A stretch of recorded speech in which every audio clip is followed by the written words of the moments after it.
Bueno, buenos días. Muchas gracias a los que estáis aquí acompañando y también a los que están en casa. Cuando ya hace unos meses Ricardo nos propone a la red, a través de su contacto con Rafa Montoya, organizar estas jornadas, pues empezamos a trabajar y la verdad es que estamos muy satisfechos de la participación de los inscritos y, y cómo se está desarrollando. Yo no soy especialista para nada en este tema. eh, Soy profesora desde hace ahora 7 años, imparto la asignatura Ética, Legislación y Deontología en Enfermería, y esta es una cuestión que tratamos en la asignatura. Como digo, yo no soy especialista, lo que traigo aquí es la recopilación, la reflexión, los trabajos de compañeros, porque quiero que sirva como espacio de discusión y de debate, que es lo que yo intento que los futuros profesionales de enfermería hagan también en las clases, más allá de aborto sí, aborto no, que es cómo se materializa en el lenguaje ordinario. Bueno, pues gracias por la presentación. Un honor los compañeros con los que estoy y paso ya a la defensa, que es que tengo tendencia a enrollarme. Ya me han avisado, que no pierda el tiempo. Esta primera cuestión, cuando empecé a pensar en ello, decía, bueno, ¿por qué hablar directamente de interrupción voluntaria del embarazo sin plantear una cuestión previa que a mí me parece fundamental, que es romper con esa dicotomía que es sexualidad-reproducción? Para poder entender esta cuestión, creo que en sociedades modernas como la nuestra y no modernas, me da igual, eh, la relación entre mantener relaciones, ¿se pasa? No, no se ha pasado. Espérate, le doy aquí. Eh, ¿Por qué hablar de interrupción del embarazo sino primero pensar por qué nos chirría tanto interrumpir el embarazo? ¿Qué valor le damos a la vida? ¿Por qué eso es algo que, como decía ayer Maribel, chirría, ¿no? La cuestión moral es algo que te chirría internamente y yo creo que hay una serie de determinantes que hacen que se ponga en valor la vida y esos determinantes, desde mi humilde opinión, tiene que ver con tres esferas o tres niveles. El primero es un determinismo biológico. Como cualquier ser vivo, estamos programados para reproducirnos. Hay un impulso sexual que nos empuja a mantener relaciones sexuales y eso tiene una consecuencia que es pues, la gestación en el caso de los mamíferos. Pero ahí la pérdida de la vida, en ese nivel biológico, no tiene ninguna significancia ni ningún valor más allá de algo que progresa o que se detiene. Sin embargo, cuando nos vamos a un segundo nivel, un nivel cultural, en el que la religión tiene un importante papel en los contextos, sobre todo con las tres grandes religiones monoteístas, pero no solamente, la pérdida de la vida ya sí tiene otro valor. De hecho, hay un mandato, lo tengo por aquí apuntado en el Génesis, que dice: creced y multiplicad y expandiros en la tierra y hacer uso y fructificar. Ese mandato divino también es un mandato cultural y social. Todos hemos oído la frase: ¿cuándo te vas a quedar embarazada? Se te va a pasar el arroz. Un matrimonio sin hijos es como un jardín sin flores. Y parece que esa cuestión de la reproducción ya empieza a tener un papel y una función a nivel social. Ese sería un tercer nivel en el que estaríamos hablando de un... ¿No se oye? Ah, vale.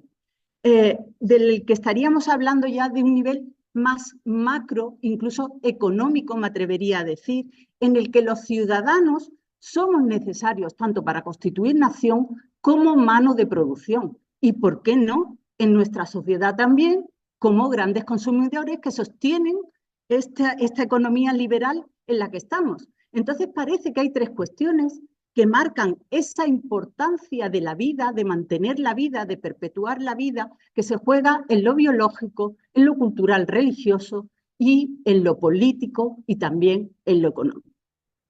Dicho esto, vuelvo a retomar el título de esta charla que quiero compartir con vosotros y decir, bueno, pues que he elegido conflictos éticos, no he elegido dilemas éticos. Creo que cuando nosotros hablamos de dilemas éticos, a priori establecemos una posición equidistante en la que podemos discutir, pero sin embargo el conflicto remueve emociones. Y eso puede ser una dificultad añadida, porque las personas que confrontan la situación ante la adecuación o no adecuación de la interrupción del embarazo viene determinado no solamente por posiciones de racionalidad acerca, que tampoco digo que eso sea lo mejor, ¿vale? Pero parecería a priori que eso sería lo adecuado, poder marcar distancia y discutir desde esa ausencia de emocionalidad. Pero eso no está ahí. De hecho, el conflicto surge pues, cuando se confrontan esas posiciones, cuando se confronta la posición de la sacralidad de la vida frente a otras cuestiones como puede ser el ejercicio de la autonomía de los individuos en este siglo XXI en el que estamos. Cuando se asumen esas posiciones radicales, el diálogo es imposible. No es posible llegar a un consenso. Otra cuestión que me planteé en el título era si hablábamos de ética, si lo llamaba ética o moral. ¿Qué uso, el término ética o el término moral? Bueno, al final opté por ética porque en el lenguaje ordinario, cotidiano, en el ámbito de las ciencias de la salud y en concreto de la enfermería, nosotros hablamos normalmente de cuestiones éticas. No hablamos de cuestiones morales, pero ya sabéis que son términos que permean, que a veces se confunden. Y interrupción voluntaria del embarazo, porque no quería hablar de aborto, porque como los especialistas del área, las especialistas del área, el aborto tiene una connotación negativa, tiene un cierto estigma, aunque es el término que se utiliza, y además puede llevar a la confusión, porque el aborto puede ser un aborto espontáneo y no necesariamente una interrupción voluntaria del embarazo. En lo que se está poniendo de juego es el ejercicio de la autonomía de la mujer y de la persona gestante, y luego aclararé por qué he hecho este matiz. Bueno, debate ético o debate moral. Aquí algunas cuestiones que quería compartir con vosotros de expertos en el tema y sobre todo quería comentar las grandes teorías éticas que han tratado esta cuestión. Desde la deontología, el consecuencialismo, pasando por el utilitarismo y, ¿por qué no?, también desde la ética del cuidado o desde una ética feminista. En este caso, la deontología, la asignatura, fijaos cómo yo os decía que se llama la que se imparte aquí en el título de enfermería. Ética, legislación y deontología en enfermería. En las profesiones sanitarias, los códigos deontológicos, el juramento hipocrático, están ahí. Ayer debatíamos sobre la pertinencia o no pertinencia de que fueran nuestros marcos referentes cuando ya en determinados países hay legislaciones que lo desposeen de autoridad en cierto modo. El código deontológico yo creo que está marcado por un lado por esa moral del deber ser, con la cuestión por un lado de lo que nos constituye como ser humano. Ahí tendríamos que darle la palabra a Kant, que tendría mucho que decir sobre el imperativo categórico, pero también ese juramento hipocrático de esa protección de la vida, de la sacralidad.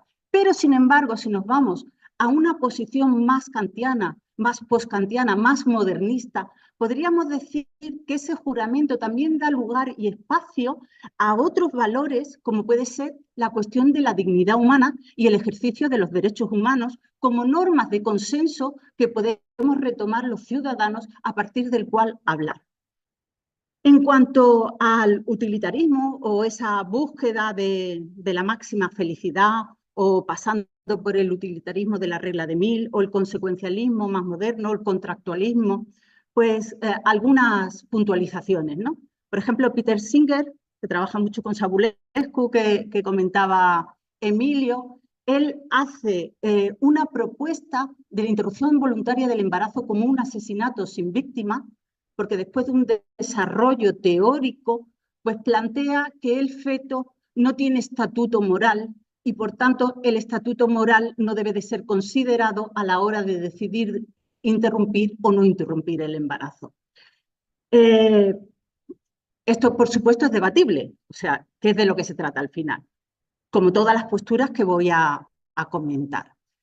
En este sentido, Alberto Giubilini y Francesca Minerva, de profesores de filosofía, uno de la Universidad de Milán y ella de Melbourne, Australia, publican un artículo muy interesante que se llama El aborto del postnacido, ¿por qué debe de vivir el neonato? Y llegan a comentar, a partir de las propuestas de Peter Singer, de decir que, bueno, que un neonato tampoco tiene estatuto moral y, por tanto, no habría un problema moral de no permitir que viviera. En este sentido, recordaba mis principios aquí en esta facultad con María Paz, cuando compartíamos asignatura en el máster, los trabajos de Nancy Sheffer, La muerte sin llanto y la cuestión antropóloga americana que trabajó durante muchos años en Brasil y planteaba cómo efectivamente cuando falta apego, pues no hay un aborto porque está prohibido, tanto religiosa como legalmente, pero sí es dejar morir. Ese dejar morir con esa falta de apego. Son distintas posturas. En respuesta a ellos, Soledad Arnau, filósofa española, ella escribe un artículo en el 2023 en contra de esta posición y dice que, bueno, que lo que hemos pasado es de una eugenesia previa durante el embarazo con los diagnósticos prenatales a una propuesta directamente de infanticidio posparto. Y que entonces aquí lo que se ha llegado es a la pendiente deslizante y lo que estamos promoviendo es una cierta limpieza o falta de protección a quien lo necesita. ¿Cómo no citar a las éticas del cuidado? Por ejemplo, a Carol Gilligan o Nodin, que ellas plantean esa visión femenina distinta desde el cuidado, esa importancia de escuchar al otro y que esas posiciones sobre lo correcto, lo incorrecto, lo justo, lo injusto son visiones masculinas y que entonces lo que hay que tener es una visión más concreta. De hecho, Gilligan lo que nos propone es estudiar caso a caso, ver circunstancia a circunstancia. Como no veo lo que tengo aquí, me vais a permitir que lea directamente su propuesta, ¿vale? Para no dispersarme. Ella dice,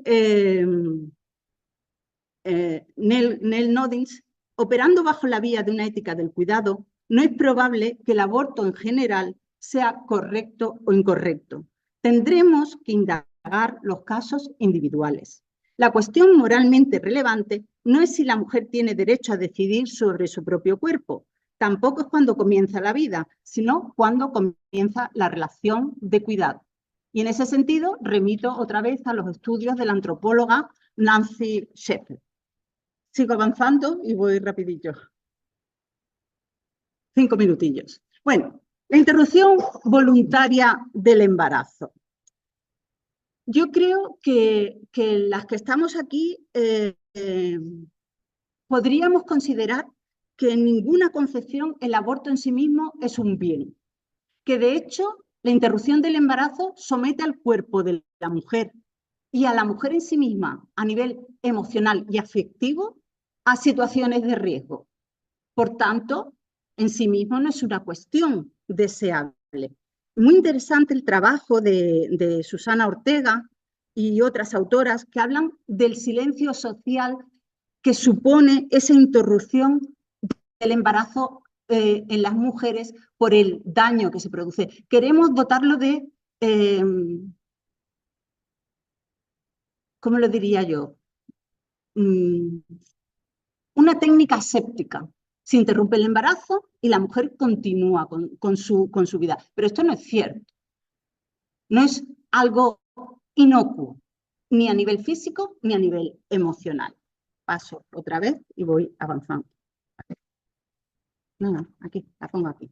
Bueno, ¿qué decir de la legislación después de estas cosas? Pues tenemos que hablar de legislación y de legislación en el mundo. Con permiso aquí. Vale. Independientemente de la legalidad o de la ilegalidad en el mundo, la realidad es que siempre se han practicado interrupciones voluntarias del embarazo. Siempre. La cuestión es que como profesionales, si tenemos una obligación de proteger la salud de las mujeres para que se realicen del modo más adecuado. Aquí tendríamos que tener en cuenta la cuestión del doble efecto, ¿vale? ¿Qué es deseable si sabemos qué ocurre, que esté legal o que no lo sea? Voy pasando y voy terminando.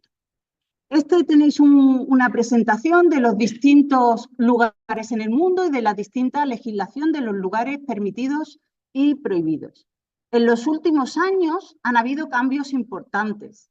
Lo más destacado, el retraso en este derecho en Estados Unidos, que estados completos han prohibido como avances la inclusión en la Constitución francesa como un derecho de las mujeres. ¿Qué pasa en nuestro país?